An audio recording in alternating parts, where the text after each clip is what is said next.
Olá pessoal, participantes da Semana Pedagógica da Moonshot. Muito legal tê-los aqui, pela primeira vez participando, muito contente de contribuir também. Meu nome é Tito Ribeiro, eu sou baiano, tenho 34 anos.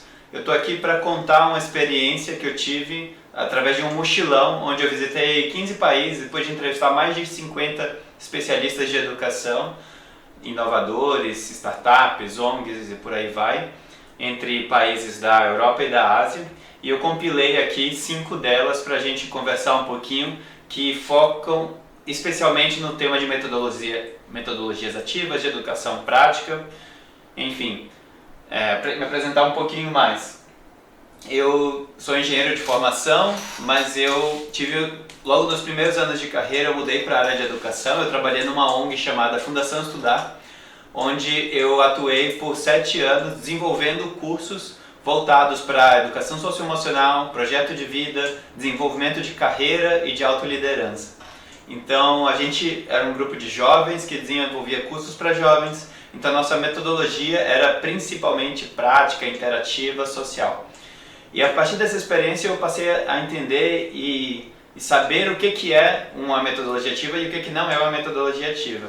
E hoje eu tenho uma atuação através da Fundação Getúlio Vargas, num grupo chamado DGPE, que executa políticas públicas educacionais. Então eu projeto uma formação de implementação da BNCC para o estado de Sergipe hoje em dia, e a gente faz isso em outros estados. E eu vejo exatamente esse desafio quando a gente fala do tema de metodologias ativas, de ser complicado a gente implementar isso em escala, sendo que a gente não tem repertório próprio de ter sido e experimentado uma metodologia ativa. Por conta disso, eu acho muito importante a gente conhecer casos concretos de países que estão também tentando implementar ou que já implementaram há mais algum tempo novas metodologias, e a partir dessas experiências a gente entender como que é possível fazer em outros lugares. É por isso que eu compilei aqui 5 projetos que são exemplos que podem servir de inspiração para você ou para a sua escola, poder aplicar algo similar ao que o pessoal faz lá fora, e no final eu guardei também uma surpresinha para mostrar para vocês. Então vamos lá para o primeiro projeto que eu separei para vocês. Vou trocar aqui o slide.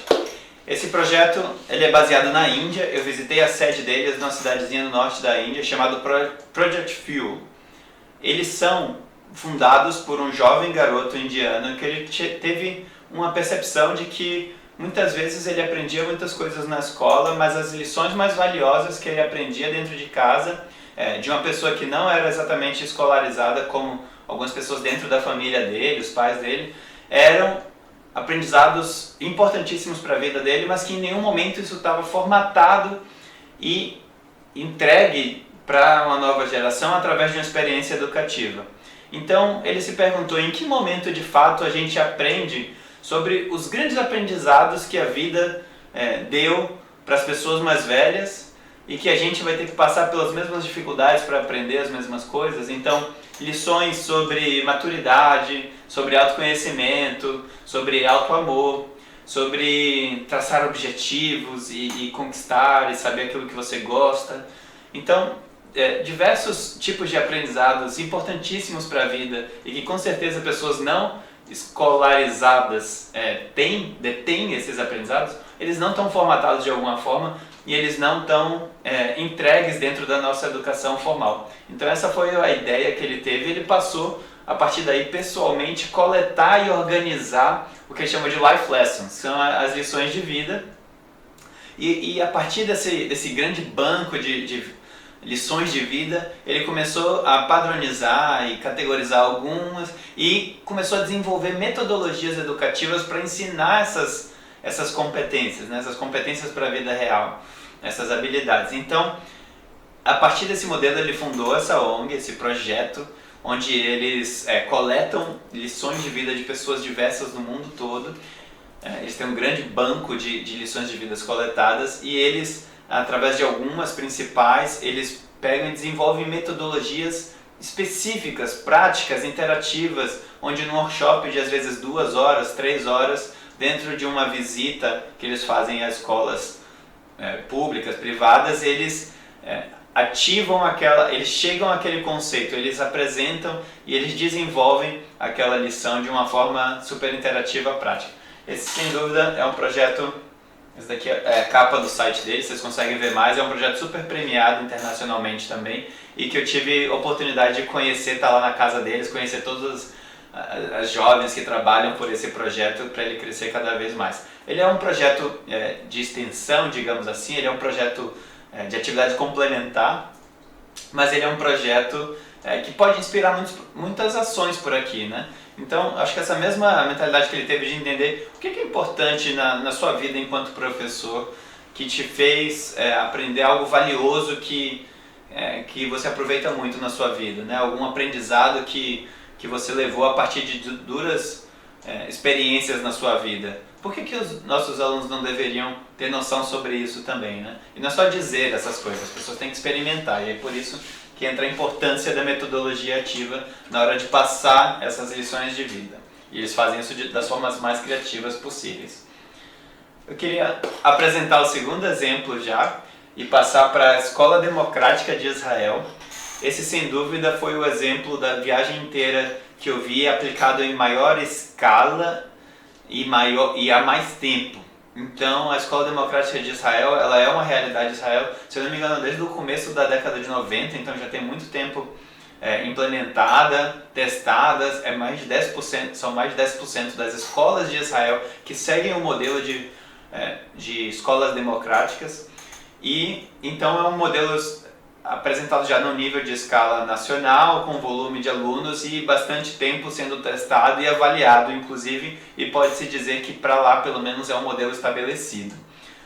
Israel, de uma forma geral, ele se considera democrático na sua política educacional como um todo, uma vez que ele assume como possibilidade para as escolas públicas seguirem diferentes abordagens, sendo escolas democráticas uma dessas possíveis abordagens, mas eles têm as escolas públicas Montessori, Waldorf e por aí vai.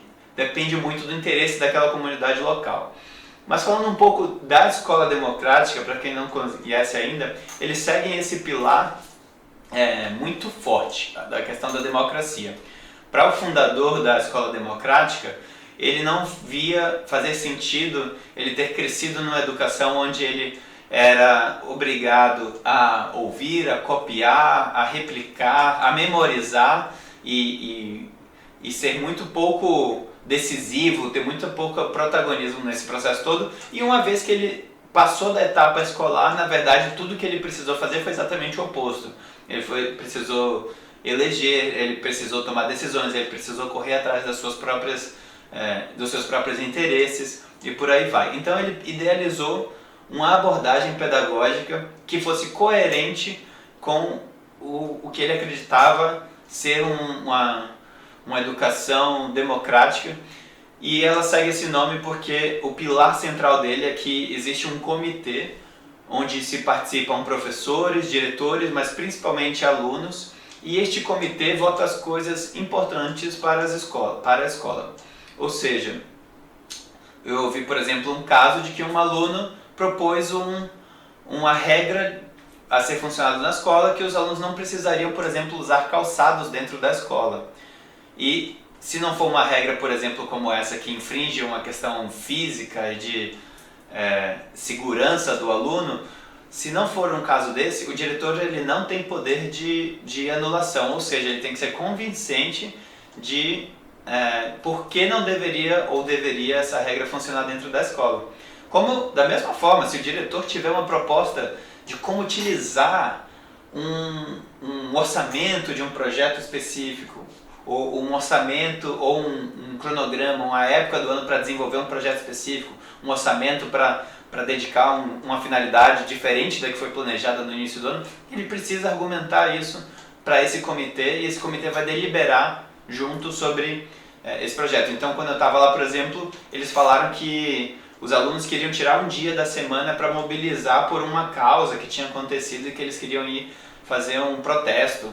E nesse caso específico, o diretor achava que não era o melhor uso do tempo para aquela época, e ele perdeu essa votação. Os alunos concordaram, fizeram um protesto, tiveram resultados, e o diretor simplesmente aceitou. Isso está na origem e nesse princípio da escola democrática, porque só dessa forma eles acreditam que eles conseguem, de fato, desenvolver esse protagonismo estudantil. É quando você realmente delibera, ou você delega, na verdade, algum nível de autonomia para que, de fato, essas pessoas possam decidir. Vale comentar alguns casos curiosos também. Eu ouvi, estando lá e pesquisando, que não é exatamente um modelo que serve para todo mundo. Eu não estou colocando aqui como um modelo ideal, até porque ele tem uma questão que é, por exemplo, tem um direito fundamental do aluno na escola democrática, que é o de participação. Essa regra ela não pode ser votada, ou seja, o aluno ele tem direito a escolher participar ou não. Em qualquer atividade, o aluno que escolher não participar, estiver fora de sala, estiver fora da atividade, ele não pode ser penalizado por isso. Então esse é um direito fundamental na democracia dentro dessa escola. Então é uma escola que pode ser vista como bom ou ruim para algumas pessoas. Lá mesmo são grupos que são a favor, outros grupos não preferem seguir esse modelo. Mas o que eu ouvi falar é que muitos alunos necessariamente não se engajam durante todo o período. Tem alunos que passam alguns anos que eles ficam mais moles, que eles não se dedicam exatamente 100%, que eles não têm aquela cobrança. Mas é um trabalho de formiguinha e de convencimento do aluno identificar seus interesses dentro da escola e passar a dedicar a isso. E quando eles encontram, aí existe uma virada de chave muito forte. Então, por exemplo, eu fui lá num dia de sábado, que lá é sexta-feira, ou seja, referente ao nosso sábado, e tinha um grupo de alunos num projeto de robótica, super ativos lá, indo dias extras, super novinhos também, porque eles queriam participar de uma competição, e eles estavam dando 110% deles por conta de aprender robótica sobre essa competição. Então lá é muito comum que os alunos, através de um processo de mentoria que eles têm com os seus professores, uma mentoria 1 a 1, que acontece de tempos em tempos, eles irem direcionando onde estão os interesses deles e onde eles vão dedicar mais energia, quais tipos de projetos eles vão desenvolver.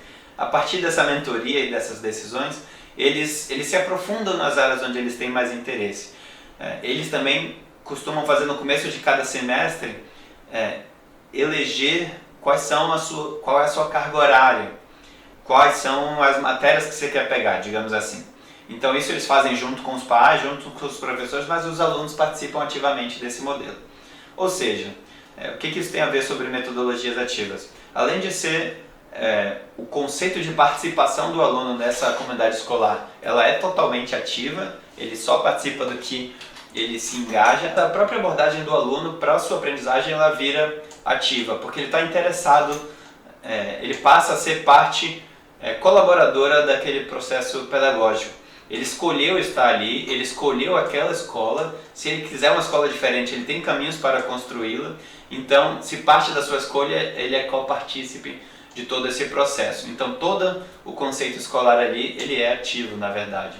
Inclusive, uma curiosidade, uma escola que eu visitei com essa mesma abordagem, só que na Estônia, um dos depoimentos que eu ouvi é que os alunos, muitas vezes, quando tinha algum outro aluno incomodando em sala de aula, os próprios alunos se regulavam em relação a isso. Então eles falavam: por que você está atrapalhando essa aula? A gente escolheu estar aqui, né? A gente está interessado, a gente quer escutar sobre esse assunto.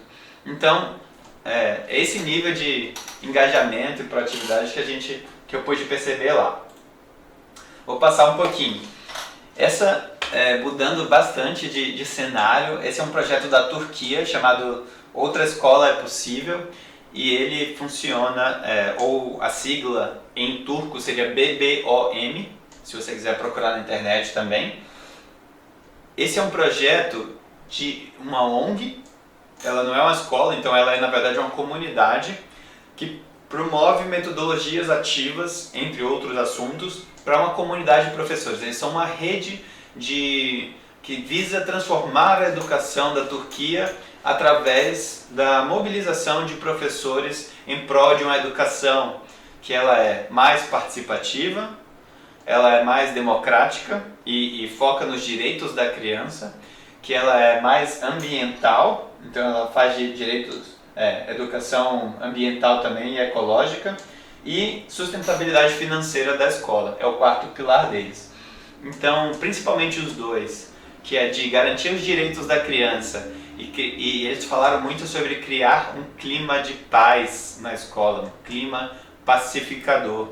Como é uma região que está próxima a conflitos, que tem questões de intolerância religiosa, que tem uma cultura por conta da religião de ser muito restritiva a alguns grupos, né, a mulheres e outros grupos, meninas no caso, além de ter um governo e uma gestão política nesse momento que ela tem tendências autoritárias, por todos esses motivos juntos, ela tem questões que reverberam em sala de aula, onde eles precisam atuar para os professores terem uma cultura de paz e de pacificação e de educação através do amor, do afeto e da atenção à questão socioemocional dos seus alunos. Então esse é um pilar muito importante. E o segundo pilar é totalmente através dessa educação alternativa e das metodologias ativas. Então eles fazem workshops com professores, eles têm... Deixa eu passar aqui, um momento. Eles têm alguns espaços no país onde eles reúnem os professores, essas comunidades de professores, para conduzir atividades, workshops, além de ser uma extensão para desenvolvimento desses professores, é também uma grande rede, uma escola de ensino de professores. Opa, para ser rápido. Bom, o último ponto que eu queria comentar sobre este projeto é que ele acredita muito, né, já que a Turquia ela institucionalmente não está fazendo movimentações, pelo menos não de uma forma geral, tem esforços pontuais, mas não está fazendo um movimento nacional em direção a alguns conceitos da nova educação. Eles tentam ser esse hub que dá esse suporte ao professor, que mostra como o professor pode fazer diferente.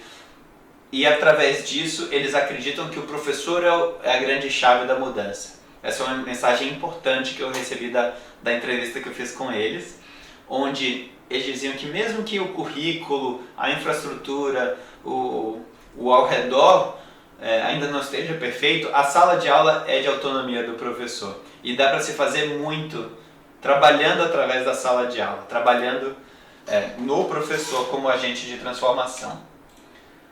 Então, vamos passar para o quarto projeto. Ele é a escola Riverside. Essa escola é na Índia. Ela é super conhecida no meio internacional de educação. Ela é conhecida por um programa internacional, um desafio internacional que propõe que os alunos construam projetos de transformação e apliquem para esse desafio, e eles podem ser reconhecidos globalmente. E a Riverside é uma escola específica que está num distrito, numa cidade de médio porte na Índia chamada Ahmedabad, e que eu consegui esticar minha viagem para passar lá e visitar eles, e foi uma experiência incrível, sem programar nada. Eles estavam no meio de um dia, que é uma coisa normal na cultura deles, então por isso que acabou calhando muito bem. Que era basicamente disposição de projetos dos alunos aos pais e convidados que estavam visitando a escola naquele dia. Então era um dia super ativo, mas era um dia comum para eles. Era um dia natural, não era o projeto do ano. Era um dia de exposição, como tem vários. Então o Riverside ele foi fundada por a Kira, que ela é designer e ela acredita na metodologia design como o método de formação de agentes de transformação. O que é a abordagem de design? Eles criaram uma metodologia de 4 passos, onde você conhece a fundo o problema que você quer trabalhar, você ideia soluções, você entrega projetos, produtos concretos para intervir naquela realidade e você compartilha os resultados que você executou.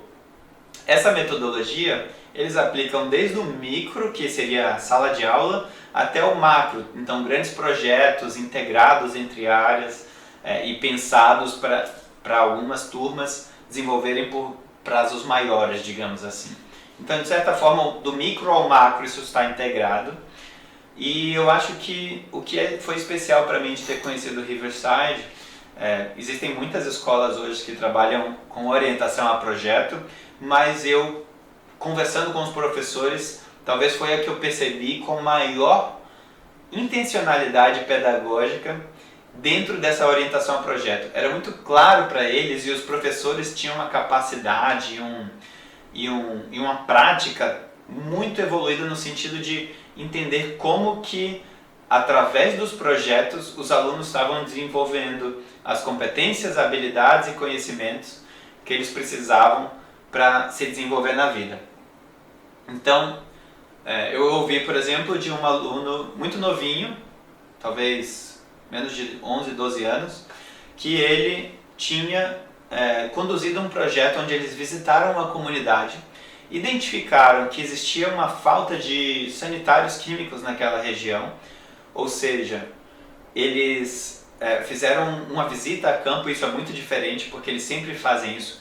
O design ele trabalha com empatia, e a empatia através da escuta, da vivência, do estar no local e se sensibilizar pelo problema.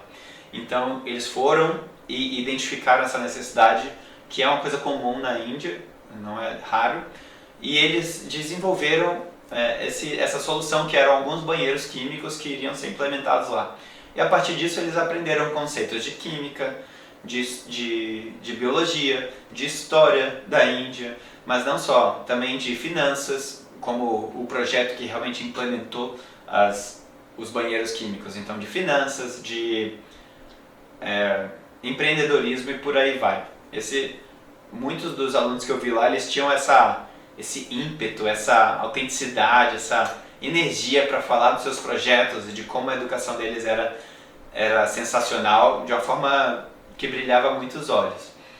E eu tive a oportunidade de conversar nesse mesmo dia com 5 alunos que estavam visitando a escola depois de muito tempo, e eu entrevistei eles e ficou muito claro como que aquela formação fez eles pensarem de uma forma diferente as suas carreiras, e como eles levaram esse princípio do design e de serem agentes de transformação para dentro de suas carreiras.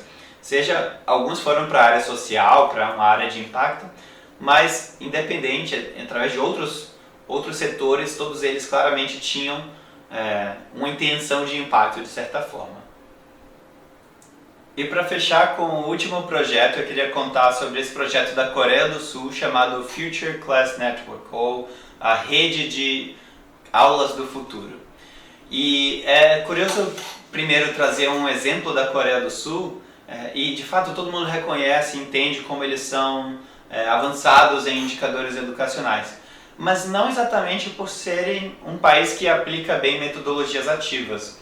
E na verdade não acho que seja uma coisa generalizada ainda.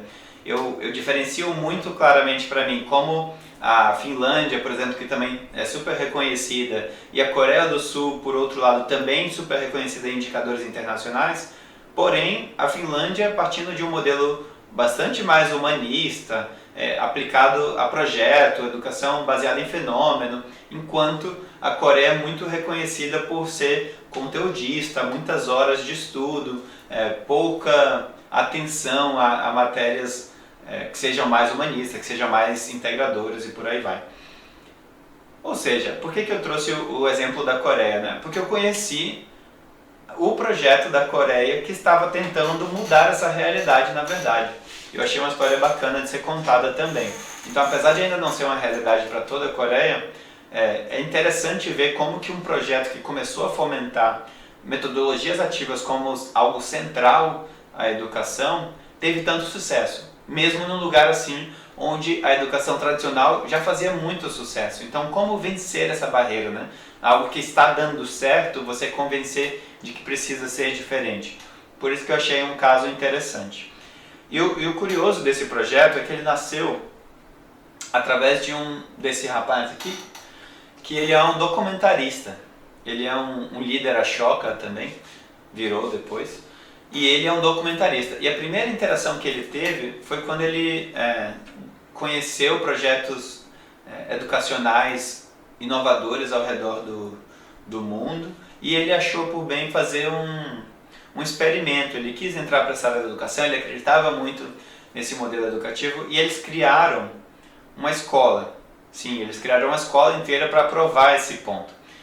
E nessa escola, os experimentos que eles fizeram, que eles contam em alguns materiais deles, é que a escola não só registrou aumento do engajamento dos alunos, que era o primeiro objetivo, como a escola registrou aumento da satisfação dos professores, porque passaram a ter seus alunos participando, interessados, não dormindo na sala de aula, não pedindo para a aula acabar o quanto antes, não alheios àquele processo, achando que é uma coisa só que eles têm que fazer e não que eles querem fazer. Então aumentou a satisfação dos professores e principalmente aumentou os indicadores educacionais daqueles alunos. Então, de forma comparativa, inclusive. Isso é o mais impressionante e eu achei muito curioso e perguntei a eles várias vezes, porque quando a gente fala de metodologias ativas, todo mundo concorda que ele é mais engajante, mas nem todo mundo concorda ainda e acredita que ele pode ser um melhor método educacional no sentido de garantir conhecimento para o aluno. Então é muito mais às vezes do que você prioriza. Você prioriza desenvolver o aluno como um todo ou você prioriza ele ter conhecimento. Se for conhecimento, você vai fazer aulas positivas. E eles provaram exatamente o contrário através desse experimento. Eles provaram que o aluno que aprendia de uma forma ativa e caótica, porque as aulas eram bagunçadas, os alunos estavam fazendo muito mais trabalho entre eles do que direto com o professor, então você perde o seu poder de controle da sala de aula, você perde a noção do quanto o aluno está exposto de fato ao conteúdo, ou se ele está só, disperso de alguma forma. Então, apesar desse baixo controle, apesar desse método um pouco mais caótico, eles registraram melhorias nos indicadores e através de alguns conteúdos, de todos os indicadores de aprendizagem, na verdade. E através de alguns conteúdos dele é interessante ouvir os depoimentos dos alunos falando: eu simplesmente não achava que eu era bom o suficiente, eu me achava burro, eu gosto de aprender quando eu estou aprendendo junto com meu amigo, quando ele tira uma dúvida minha, quando eu tiro uma dúvida dele, quando a gente, ao invés de resolver um bloco de atividades, a gente faz um jogo relacionado ao tema do conteúdo e por aí vai. Então, os alunos passaram, além de ter toda essa atividade, eles passaram a aprender mais, inclusive. Além disso, é interessante que a partir dessa experiência eles montaram um documentário. E esse documentário foi retransmitido por um grande canal na Coreia e eles ficaram super conhecidos. E foi um documentário muito chocante, muito mobilizador. Então muitos professores passaram a se preocupar muito, porque eles tinham uma aula exatamente no modelo daqueles que eles mostravam, em que os alunos estavam totalmente desinteressados e por aí vai. Esse documentário fez com que o Ministério de Educação da Coreia do Sul abordasse eles para passarem a desenvolver um programa de treinamento de professores em larga escala dentro da Coreia. Desde então eles fundaram essa ONG e ela foca em desenvolver esse conteúdo e eles fazem esse processo de formação de professores e eles fazem através de comunidades de aprendizagem, que não é algo totalmente novo, mas que para essa temática ajuda muito, porque é muito mais sobre as comunidades entenderem alguns conceitos, mas irem aplicando e se retroalimentando, do que necessariamente eles ensinarem exatamente como todo mundo precisa dar aula. Então, com esse eu queria encerrar comentando, aqui a gente trouxe casos de educação formal, de educação pública, de escolas inteiras que mudaram seus processos.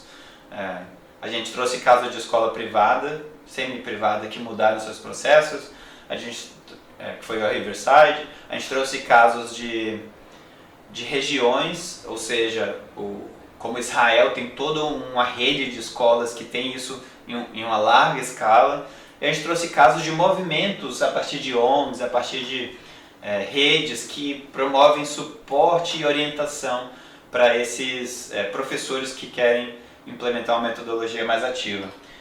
E aí, onde que a gente está nesse meio, né? Qual que é o nosso lugar? O Brasil não está muito longe. O Brasil tem iniciativas incríveis que detêm esse nível de conhecimento, que enfim, que já aplicam em contextos menores uma educação e com metodologias ativas no dia a dia, com metodologia orientada a projeto, com cultura maker, com grandes projetos que vão para concursos, para exposições, para grandes centros, né, que fomentam que a escola seja mais orientada a projeto a partir dessas premiações. Então existem diversos incentivos nesse sentido, premiações de professores inovadores, várias compilações de casos reais, enfim, materiais online múltiplos e tudo mais. E eu queria reforçar aqui que para mim é das principais referências nacionais para o professor que quer seguir uma abordagem mais ativa, é a Rede Brasileira de Aprendizagem Criativa.